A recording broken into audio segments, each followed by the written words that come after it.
কলেজে মনোজিতের কিভাবে দাদাগিরি চলতো, যার বিরুদ্ধে অভিযোগ, যার ছবি সামনে এসেছে বারবার করে।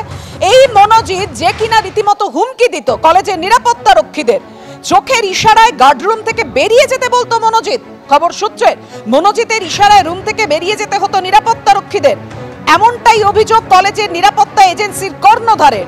ইউনিয়ন রুমের ভেতরে হকি স্টিক, লোহার রড থাকবে কেন? প্রশ্ন নিরাপত্তা এজেন্সির কর্ণধারের। ভাইস প্রিন্সিপাল সবই জানতেন, কোনো অ্যাকশন নেননি মনোজিতের বিরুদ্ধে। মনোজিতের দাদাগিরি আগেও চলতো, কেউ কোনো প্রতিবাদ করেনি, অভিযোগ কলেজের নিরাপত্তা এজেন্সির কর্ণধারের। ও পরে যখন হয় ও ম্যাডামকে জানিয়েছে, যা কিছু ওরা ম্যাডামকে জানায়। কোন ম্যাডামকে? যে কলেজের যিনি ভাইস প্রিন্সিপাল। তাকে কি জানিয়েছিলেন আপনি জানেন? কি জানিয়েছিল, এরকম একটা ঘটনা ঘটেছে, তারপরে সব এর আগেও তো অনেক কিছু হয়েছে।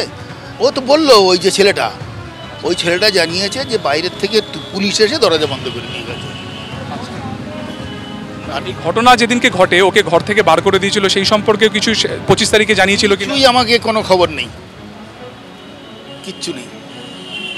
এর আগেও অনেকবার এরকম কিছু হয়েছে, ঘর থেকে বার করে দিত, এই তুমি চলে যাও, ওখানে থাকবে না। এইসব তো জানা কথা, তো হ্যাঁ আবার কি মানে ইশারা, মুখে কোনো কথা হবে না, মানে বেরিয়ে যায়। এক্ষেত্রেও কি এরকমই হয়েছে? ও বাবাও, এখানে নাকি শুনলাম, এখন জানতে পারছি হকি স্টিক আছে, লোহার রড আছে, কত কি আছে। আপনি তো একজন মানে কর্ণধার, তো আপনাকে কখনো এই প্রবলেমের কথা জানাননি, বা আপনি এটা কর্তৃপক্ষকে জানাননি, বা ও কখনো জানেনি যে এরকম চোখে চোখে ইশারা হয়ে বার করে?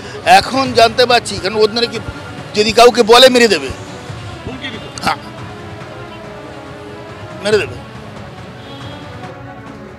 অর্থাৎ বুঝতেই পারছেন যে একের পর এক অভিযোগ সামনে এসেছে। গতকাল ঘটনা সামনে আসার পর কলেজের ভাইস প্রিন্সিপাল তিনি কি বলেছিলেন দেখুন। মনোজিৎ মিশ্র যিনি অ্যারেস্ট হয়েছেন, যিনি মূল অ্যাকিউজড, তিনি আপনার এই কলেজে কিভাবে যুক্ত?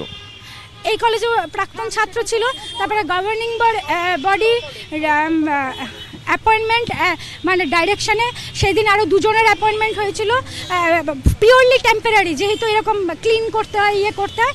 সেদিন ওর কোয়ালিফিকেশানটা যেহেতু অ্যাডভোকেট ছিল, বাকিদের কোয়ালিফিকেশান যেহেতু কম ছিল, ওকেও পিওরলি টেম্পোরারি হিসেবে কিছুদিনের জন্য রাখা হয়েছিল। কতদিন আগে? 45 দিন করে এরকম কিছু। ল কলেজে গণধর্ষণের অভিযোগে ইতিমধ্যে গ্রেফতার করা হয়েছে নিরাপত্তা রক্ষীকে।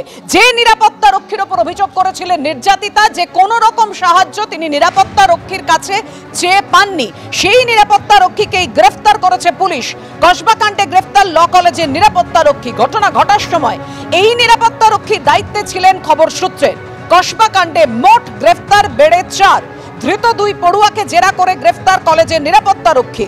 প্রথমে নিরাপত্তা রক্ষীকে আটক করে জিজ্ঞাসাবাদ করা হয়, পরে তাকে গ্রেফতার করে পুলিশ। ঘটনার সময় ইউনিয়ন রুমের বাইরেই পাহারায় ছিলেন 2 আইন পড়ুয়া। অভিযোগ নির্যাতিতার, এবং তিনি নিরাপত্তা রক্ষীর কাছে সাহায্য চেয়েছিলেন, কিন্তু কোনো সাহায্য তিনি পাননি, এমনটাই অভিযোগ করেছিলেন নির্যাতিতা।